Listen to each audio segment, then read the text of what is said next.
thinking, wow, we're going to America. How is it going to work there? Racial prejudice is serious. So we didn't know what we were in for.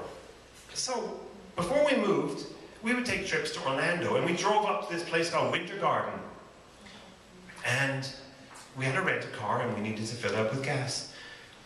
So we're at the gas station, and there's a gentleman in a white Ford F-150, kind of to my left forward, filling up his truck.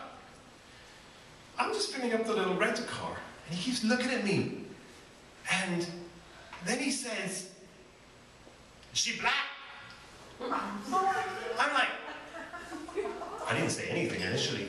I was shocked, because what is he saying? Is she black? Is she white? What does it matter? Why is he judging me? That's rude. So, you know how in life, when something happens, and then for days and for weeks later you think, what you should have said? This wasn't like that. I was so shocked that I just opened my mouth. So, rewinding back, okay, I'm filling up the car, and he says, "She black?" I say, "No, not yet. She's white, she's trying to become black." I said, "Yeah, the fine hair curling every 2 days costs a fortune. And the skin darkening, you gotta be kidding. It's taken all our money. $4,700 for nose whitening?" By now this guy has this really weird look on his face. And on top of it, he says, well, on top of it, I say, "And then my wife says she wants to change the color of her eyes." I said, "Honey, your eyes are beautiful blue like the sea." And she says, "No, I want them brown." So she had an eye operation, and she lost an eye in the process. Now this guy is really looking distressed. A few seconds pause, and everything calmed down. And he took one more look over to me, and he said, "Are you sure she's not black?" I said, "Black? No, you should see her dance." He jumped in her car, and he was gone. So to this day, I wonder, was I a rare case of healing for a redneck racist? I have no idea. But the thing is, sometimes it's more powerful to expose things for how ridiculous they are.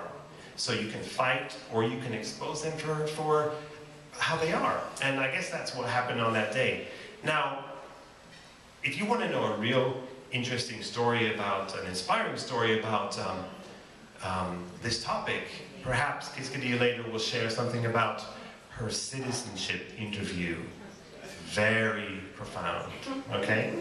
So if she doesn't say anything, make sure to ask her.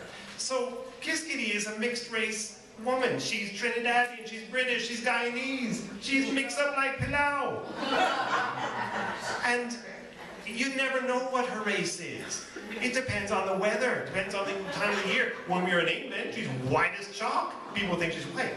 Come over in the summer, after a few months of sun, people think, yeah, she's got some color in her.